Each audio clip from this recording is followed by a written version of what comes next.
Ladies and gentlemen, friends and family, today I want to speak to your destiny.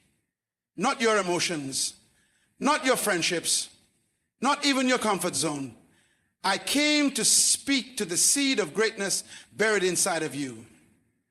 And the title of this message is simple but sobering. Cut them off. God will elevate you alone.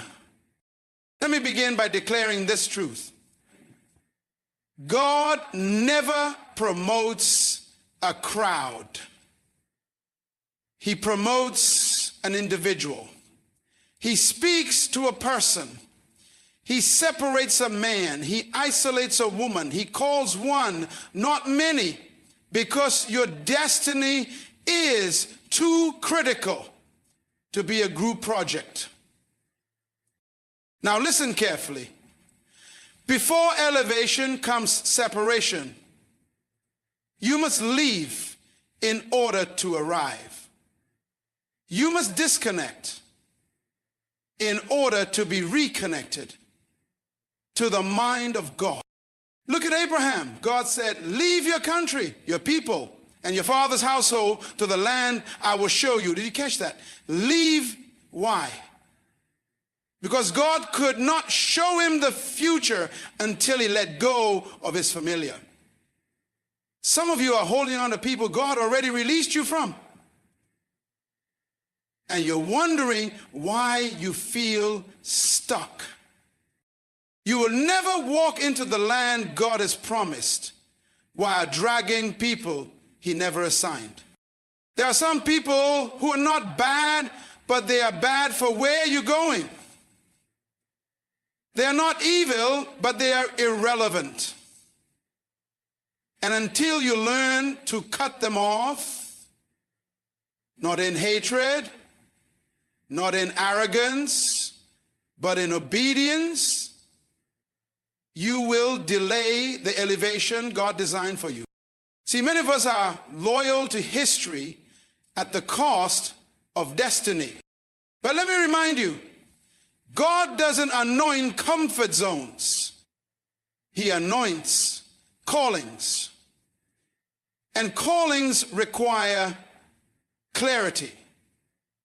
And clarity comes through consecration. God will often isolate you before he elevates you. And that isolation may feel like rejection, but it's actually protection. Ask Joseph. He was thrown in a pit, sold by his brothers, falsely accused, imprisoned, and yet he was exactly where God needed him to be. Why? Because God had to remove him from a dysfunctional environment to develop him into a deliverer. Joseph didn't rise because of his connections. He rose because of his calling. Hear me. There are some doors that will only open when you're alone. Not because God is trying to punish you, but because he's trying to prove you. Elevation is not given. It's earned through testing, separation, and surrender. You must be willing to walk alone, cry alone, pray alone, and rise alone. Because the weight of destiny is not designed for community consensus. It is tailored for divine confidence. And don't worry, those who left you, those who betrayed you, those who misunderstood you, they were necessary. But they were never meant to stay. Jesus had to walk with Judas before he could sit at the right hand of the Father. But even Jesus said, what you must do, do quickly. He let Judas go because destiny demanded it. You will never wear the crown until you lay down the crown. My friend, elevation is coming, but it will not come with company. God is not calling you to be popular. He is calling you to be purposeful. So cut them off, not with bitterness, but with boldness. Cut them off. Not because they are beneath you, but because they are not assigned to your future. And when you do, God will elevate you alone. Because the anointing always falls in isolation before it is revealed in public. May you have the courage to let go so that heaven can release what you were born to carry. Separation precedes elevation. This is not just a principle, it is a pattern, a divine strategy seen all throughout Scripture and echoed in the lives of those who walk in purpose. Before God lifts you up, He first pulls you away. He detaches you from the familiar, from the crowd, from the noise, from everything that would keep you dependent on others instead of dependent on Him. Separation is not punishment, it is preparation. It's God's way of saying, what I'm about to do in your life cannot be done with everyone around you. I need to isolate you to incubate what I've placed inside of you. And God has a unique assignment for you. He does not begin with promotion. He begins with pruning. He cuts back. He removes. He hides you, because exposure without preparation is dangerous. And many people want the stage, but they don't want the separation. They want the reward, but they resist the refinement. But God will not elevate anyone who is not first processed in private. Look at Moses. Before he could lead Israel, he spent 40 years in the wilderness tending sheep, separated from Pharaoh's palace, from prestige, from identity. God stripped him of what he thought qualified him so that he could become who God had actually called him to be. David was anointed in front of his brothers, yes, but he was developed in the field alone with sheep, away from applause, away from approval, away from noise. That solitude was not a setback, it was a set up. It was in the field that he learned how to kill the lion and the bear. It was in the field he learned how to worship, how to hear God, how to fight battles in silence. Separation forces you to confront yourself. When no one is cheering, no one is clapping, and no one is calling, you discover who you really are. You learn to hear God without filters. You stop leaning on people for validation and start leaning on God for direction. It is in that space where you feel hidden, forgotten, even misunderstood, that God is doing His deepest work. But hear this clearly. The same God who calls you out is the God who will lift you up. Separation is never the end. It is the beginning of elevation. When God isolates you, He is preparing to introduce you. He is building a foundation that no storm can shake. He is removing relationships that will corrupt your calling. He is stripping away voices that will drown out His. And when the time is right, when the character is forged, when the heart is purified, when the vision is clear, then and only then will He elevate you to the place He promised. You don't need everyone's support when you have God's strategy. So if you're in a season of isolation, don't resist it. Embrace it. Let it do its work. Because before God gives you the platform, He builds you in private. Before you are revealed, you must be refined. Before elevation, there must be separation. Not everyone can go where God is taking you. As difficult as it may be to accept, this is a truth that every person of destiny must come to terms with. The path God has laid out for your life is not a public highway. It is a narrow road. It is a road designed with divine precision, one that often requires shedding the weight of unnecessary relationships, misplaced loyalties, and emotional attachments that no longer serve your assignment. Some people were meant to be part of your journey, but not part of your destination. They are those who were essential in one season, but become a hindrance in the next. Doesn't mean they're bad people. It simply means their role in your life was temporary. God is a God of purpose, and he assigns people according to seasons.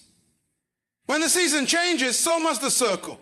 If you try to take everyone with you into a place God reserved for you alone, you risk compromising the very promise he gave you. You risk compromising the very promise he gave you. It's not about being better than others.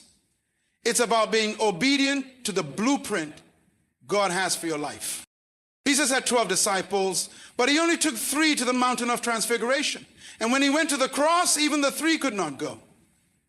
There are places in your spiritual development, in your calling, in your elevation, where no one else is allowed.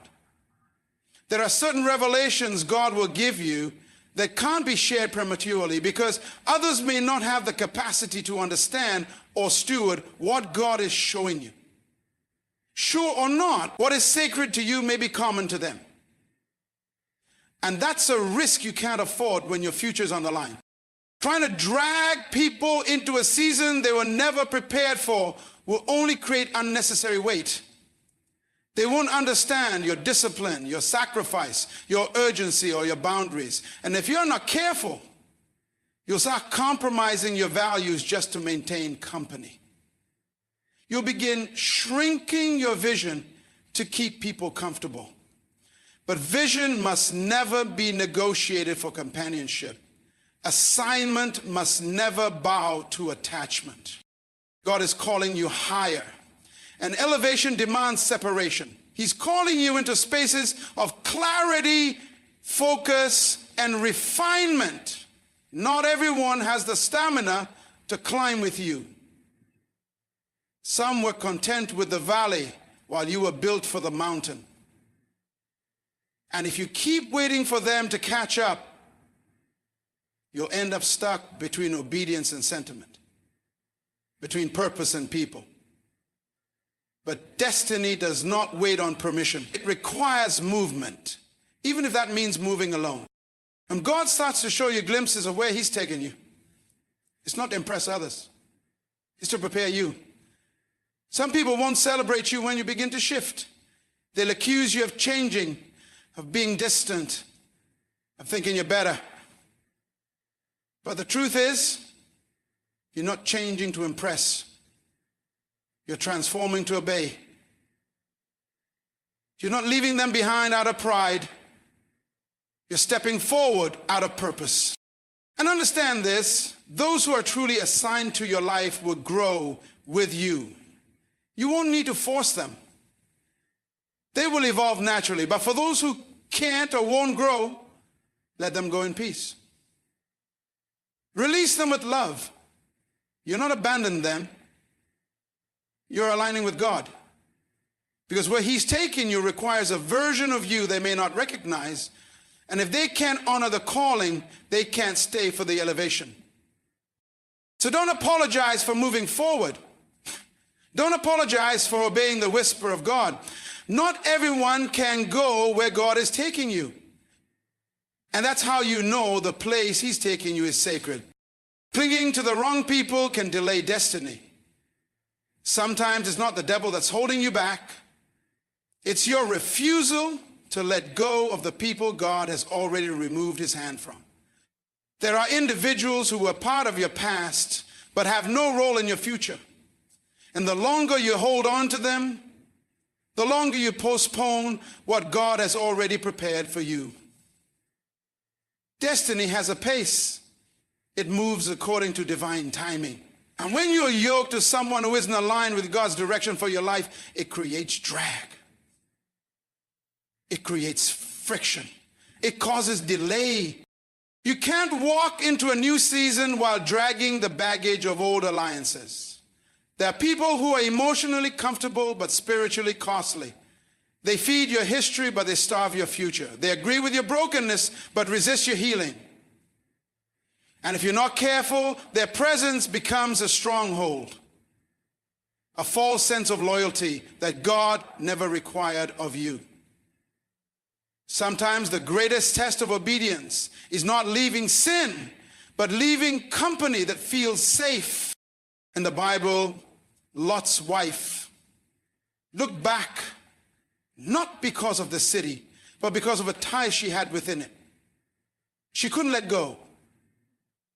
And her inability to release the past caused her to forfeit her future. That's what happens when we cling to people who are not assigned to our next level.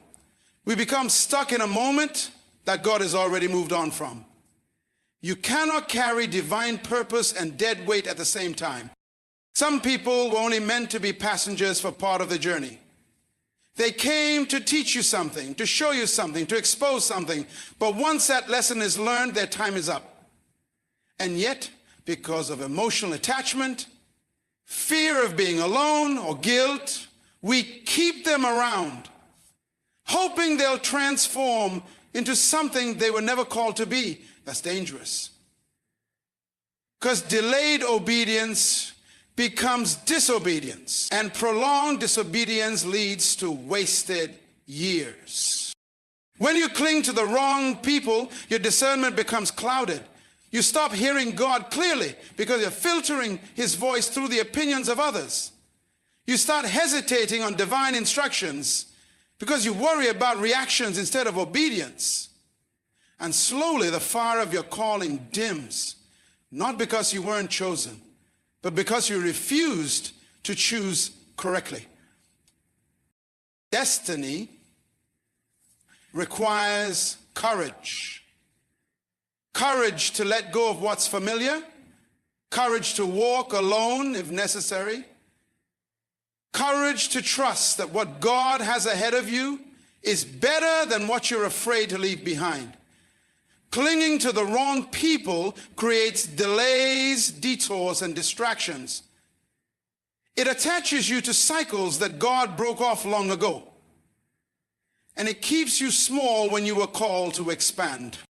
God is trying to accelerate you, but you're anchored to people who don't see what you see, who don't hear what you hear, who don't believe like you believe. And no matter how much potential you carry, as long as you're tied to those who are out of alignment with your purpose, your destiny will always be under pressure. Letting go isn't cruelty, it's clarity. It's the decision to choose calling over comfort, obedience over opinion, and purpose over people-pleasing. The sooner you release what God never intended you to cling to, the sooner you'll step into everything he's already prepared for you. Destiny doesn't wait forever. It's time to stop holding on to what's holding you back. Divine isolation is not rejection, it's preparation. What feels like abandonment is often alignment. When God sets you apart, it may seem like everyone is walking away, like the doors are closing, like the phone stops ringing, and like the support you once had suddenly disappears. But that silence is not punishment, it's strategy. God isolates those he intends to use greatly. He pulls you away from the noise so you can hear his voice more clearly. He removes the crowd so you stop relying on applause and start depending on assignment. Isolation is the sacred place where God does his deepest work. It is where character is formed, vision is clarified, and identity is restored. It's in that quiet, hidden place that you discover who you are, without titles, without affirmation, without public recognition. Because before God reveals you, he refines you. And refinement doesn't happen in the spotlight, it happens in solitude. Think of Elijah. After calling down fire from heaven, he found himself alone, hidden in a cave. It wasn't because God had forgotten him. It was because God needed to whisper something into his spirit that the crowd could never confirm. God doesn't waste wilderness seasons. In fact, some of your most powerful growth happens when nobody is watching. Jesus himself, before launching his ministry, was led by the Spirit into the wilderness. Not by the enemy, but by God. The wilderness was not punishment. It was preparation. In isolation, Jesus fasted, prayed, overcame temptation, and emerged with clarity and authority. The wilderness tested what had been planted in him. And until you pass the test in isolation, you won't be trusted with influence in public. So when you find yourself in that lonely place, don't resent it. Don't assume God has walked away. That isolation is intentional. It is a divine appointment. God is cutting off the voices you used to run to so that you will run only to him. He's stripping away distractions, reshaping your thinking, stretching your faith, and sharpening your obedience. You may feel unseen, but heaven is watching. You may feel forgotten, but you are being forged. The caterpillar is never more vulnerable than when it's in the cocoon. Isolated, wrapped up, hidden. But in that hidden place, transformation is taking place. Wings are being formed, and when it emerges, it doesn't look like what it used to be. That's what divine isolation does. It transforms you so completely that when God brings you out, people can't even recognize the version of you that went in. God never isolates you to leave you. He isolates you to elevate you. He sets you apart to set you up. What he's building in you requires focus. What he's calling you to carry demands weight. And before he puts you in the room, he will first put you through the process. That process is sacred. Don't rush it. Don't resent it. Embrace it. Divine isolation is not God turning his back on you. It's God turning you toward himself. Because where you're going, you'll need more than charisma. You need character. You need depth. You need conviction. And those are not built in crowds. They're built in the secret place.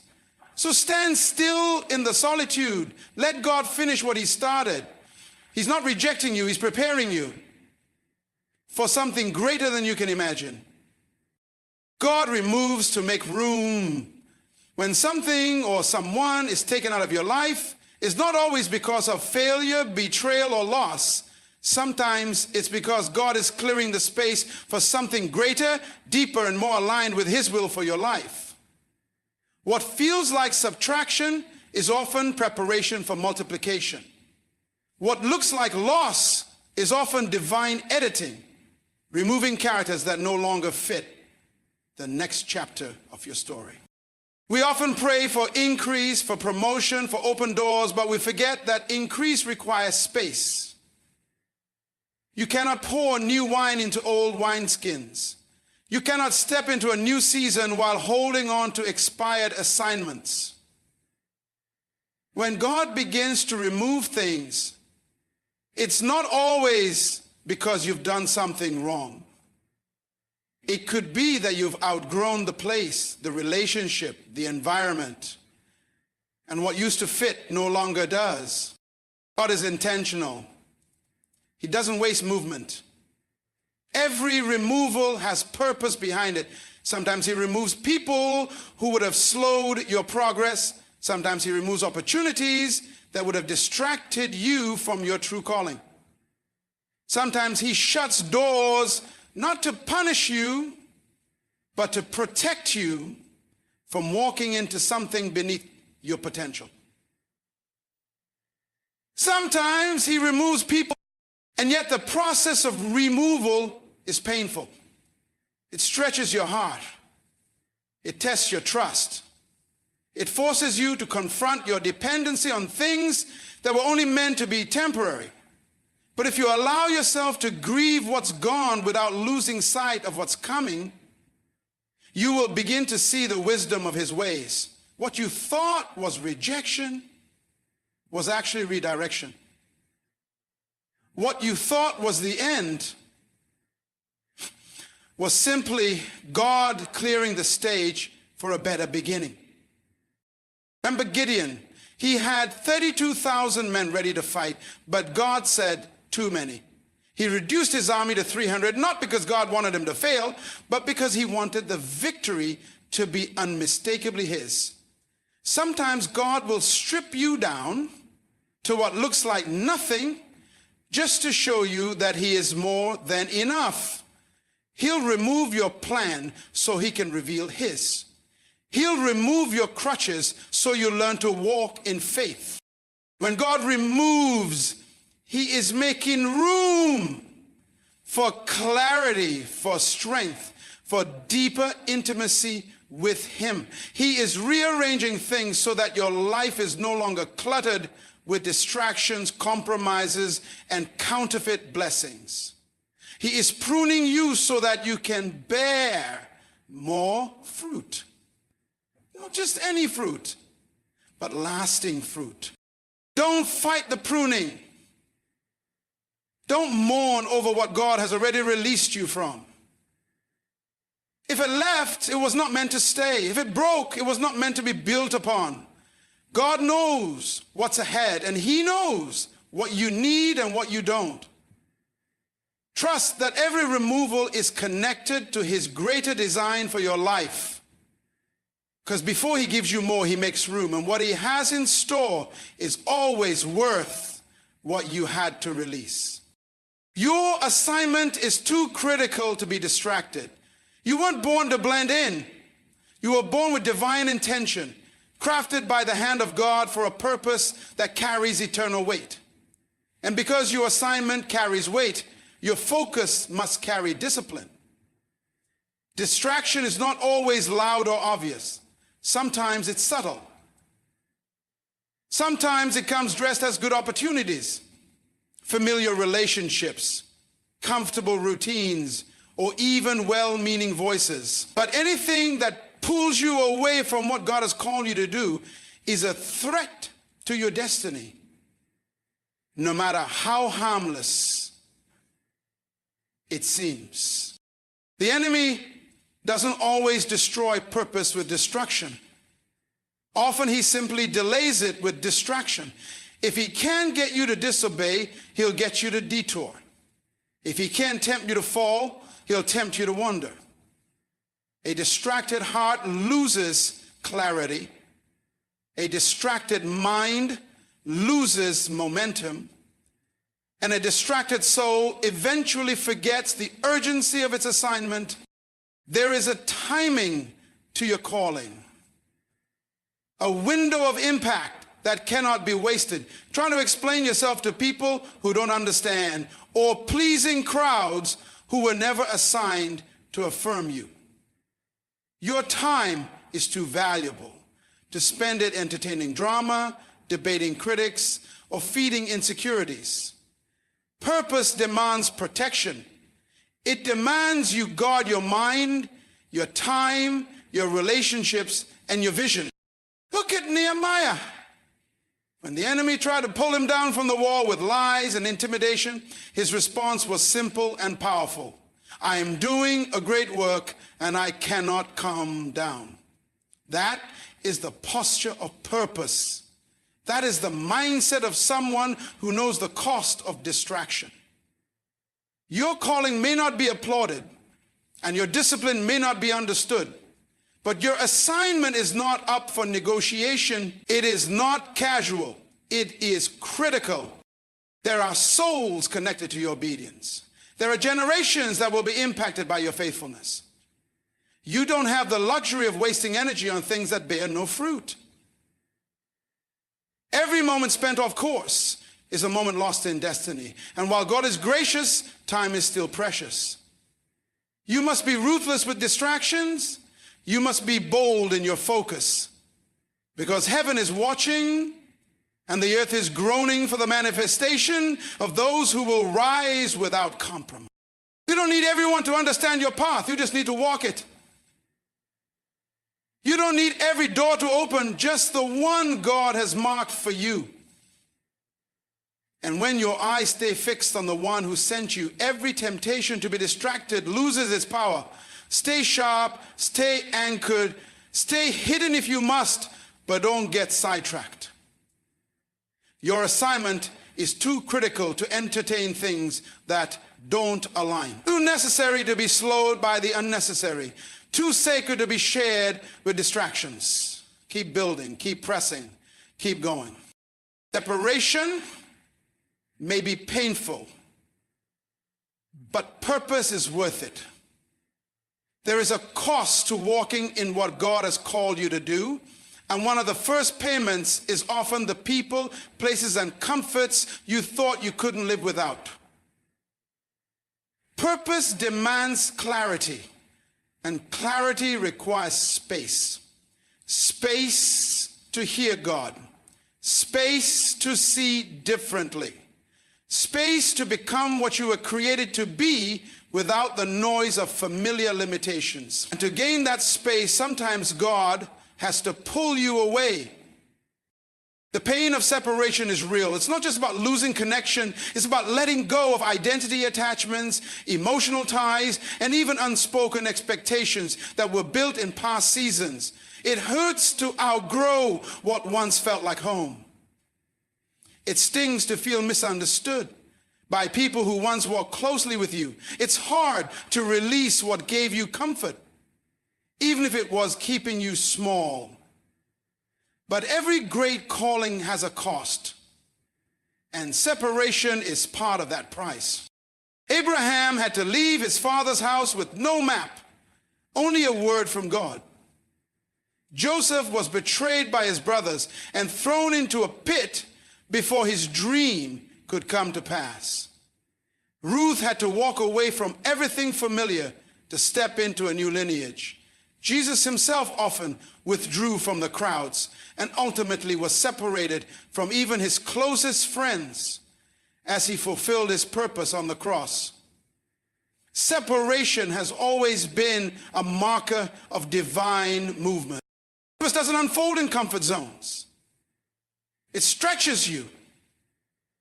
It exposes you to moments of loneliness so you can become intimate with the voice of God. It strips you of dependency on affirmation. So your confidence is rooted in calling, not in company. It's in the place of separation that you refined, tested, and prepared.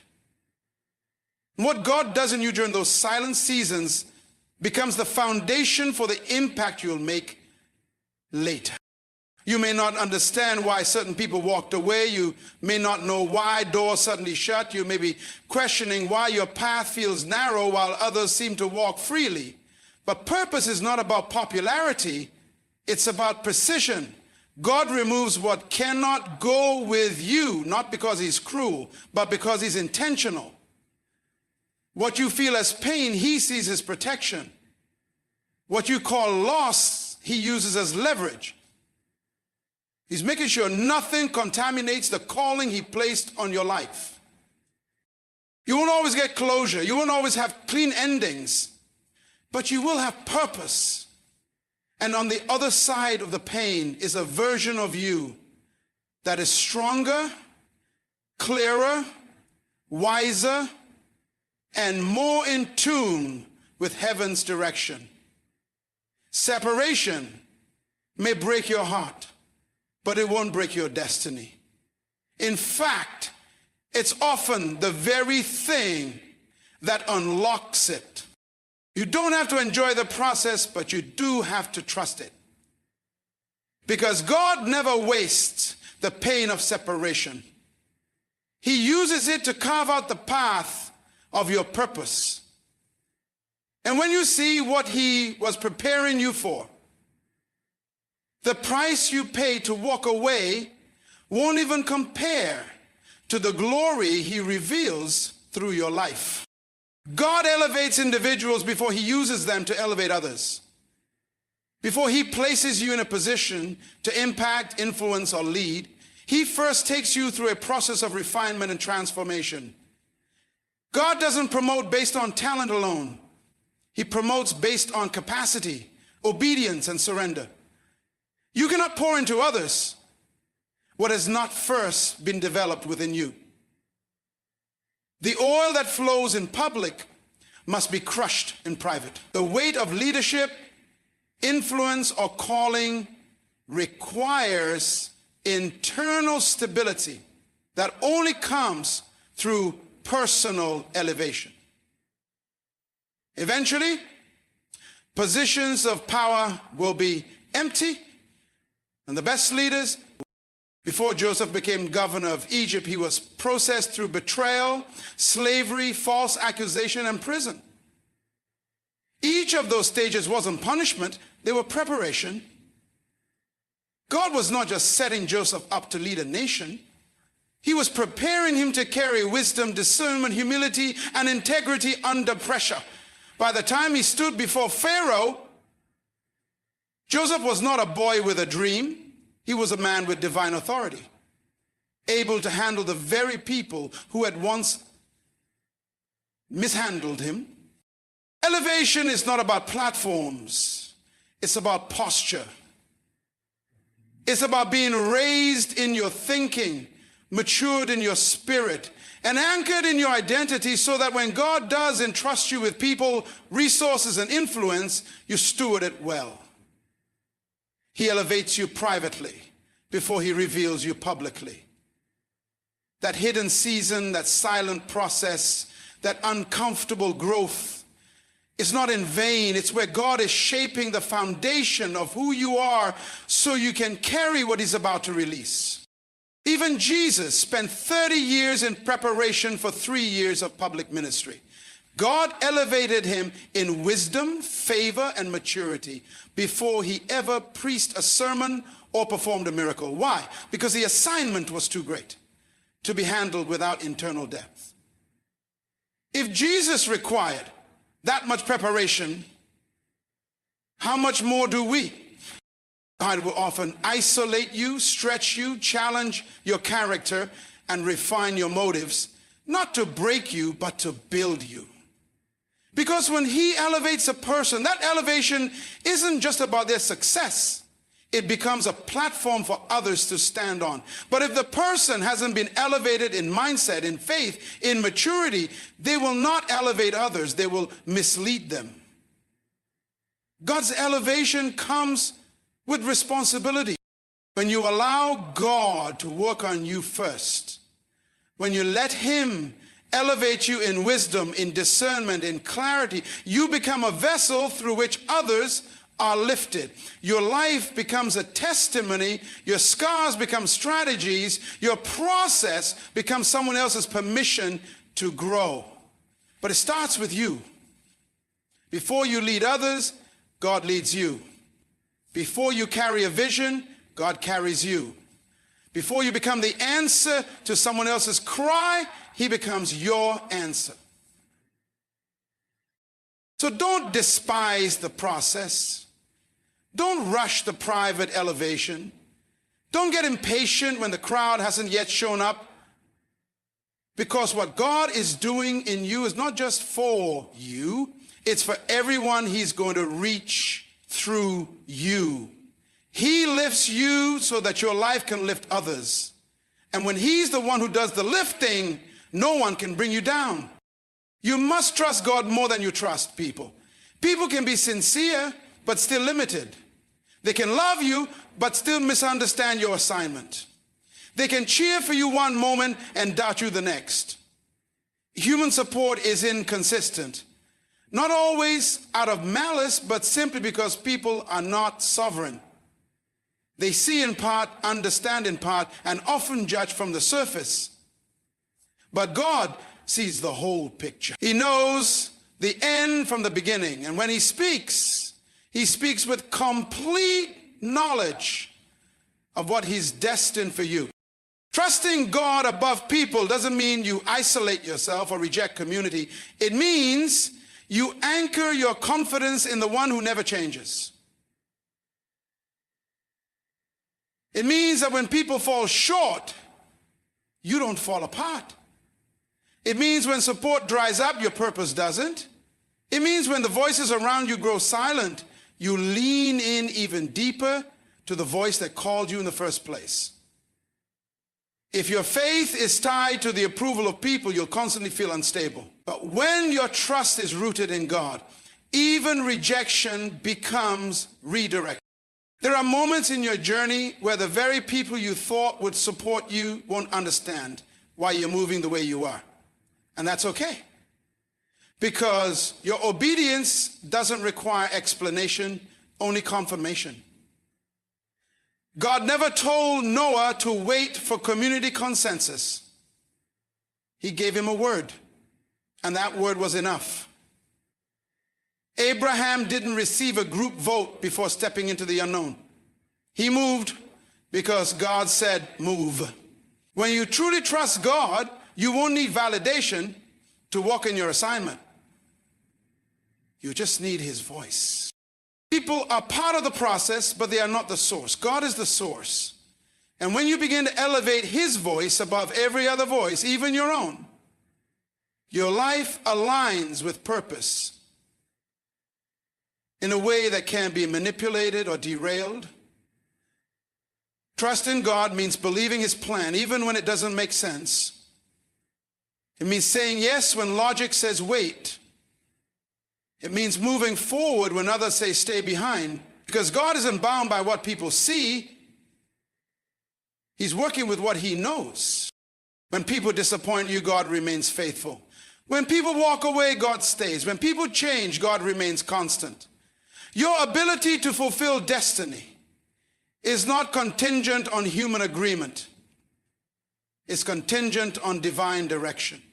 And sometimes God will strip you of your reliance on people, not to leave you empty, but to teach you that he is enough, that he is your security, your source of peace, your provider, your guide.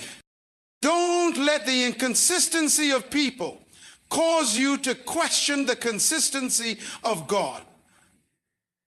Don't measure the weight of your calling by the size of your circle, and don't give more power to opinions than you do to obedience. God has never lied. He has never failed, and he will never lead you into anything that he hasn't already prepared a way through. So even when it's lonely, even when it's unclear, even when the applause fades, trust him. Trust that he sees what you can't. Trust that he knows what you need. Trust that his timing is perfect and his plan is bigger than you imagine. Because at the end of the day, people may support you, but only God can sustain you. The right environment fuels growth. Just like a seed needs the right soil, light, and conditions to reach its full potential, so do you. No matter how gifted, anointed, or called you are, if you remain planted in the wrong atmosphere, where you're constantly drained, doubted, or dishonored, you will struggle to grow. Purpose is not just about what's in you, it's also about where you're planted. Because potential means nothing without the right environment to unlock it. God often calls people to shift environments, not because the old place was evil, but because it became too small. Growth demands space, challenge, and nourishment. If you're in a place where your spirit is constantly being starved, your vision is being questioned, and your voice is being silenced, it's only a matter of time before frustration sets in, and frustration is often a sign that it's time to move. Not to quit, but to reposition. Sometimes the environments we cling to are connected to comfort or familiarity, not purpose. And if you're not careful, you can outstay your season. Remaining in a place that once served you but is now stunting you, just because it was right for a season, doesn't mean it's right for your future. What once fed you can begin to drain you when God is calling you to more. The right environment speaks to your spirit. It challenges your thinking. It calls you higher. It supports your assignment, not just your personality. It doesn't just tolerate your gift, it makes room for it. It doesn't just celebrate your wins, it corrects, sharpens, and aligns you with destiny.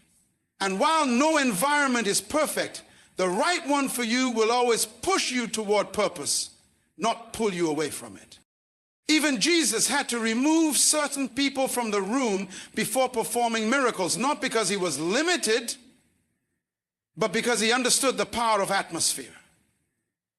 Doubt, dishonor, and spiritual resistance can create barriers to break through. You have to be discerning about where you invest your time, your energy, and your voice, because environment either waters your calling or withers it. Growth requires conditions that allow roots to go deep and branches to stretch wide. And sometimes that means walking away from places that once felt like home in order to step into environments that feel unfamiliar but are fertile. You were never called to remain buried. You were called to rise. But you can rise in places that were designed to keep you small. Pay attention to the fruit in your life. If your joy is shrinking, if your clarity is fading, if your passion is dimming, ask yourself, is this the right environment for the person I'm becoming? God's not just calling you to survive, he's calling you to flourish. And flourishing is always tied to being rightly planted. When you find that place where your spirit is fed, your gift is respected, your faith is stretched, and your identity is affirmed, growth becomes inevitable. So hear this. When God calls you higher, he's not asking for your permission. He's requiring your obedience. The places, people, and patterns that once carried you may no longer be equipped to sustain you in the next season. And though it may hurt to separate, though it may sting to be misunderstood, your destiny demands it. You cannot fulfill a heavenly calling with earthly attachments weighing you down. Division. You must trust God more than your comfort, more than your emotions, and certainly more than the opinions of others. This is your moment to release the unnecessary, to cut off what no longer aligns, and to stand in faith as God elevates you, alone if necessary. Because true elevation is never about popularity. It's about alignment with purpose. You weren't designed to fit in. You were chosen to break through. And sometimes God has to isolate you before he launches you. Sometimes he strips everything familiar so all that remains is him. And that's where power begins. Don't fear the separation. Don't mourn the pruning. Rejoice that God saw something in you worth refining. You are not being rejected. You are being resurrected. And where he's taking you, not everyone can follow. Let them go, cut it off, walk forward, because when God is all you have, you'll realize he's all you need, and he's more than enough to take you into your next, fully elevated, fully equipped, and completely unstoppable.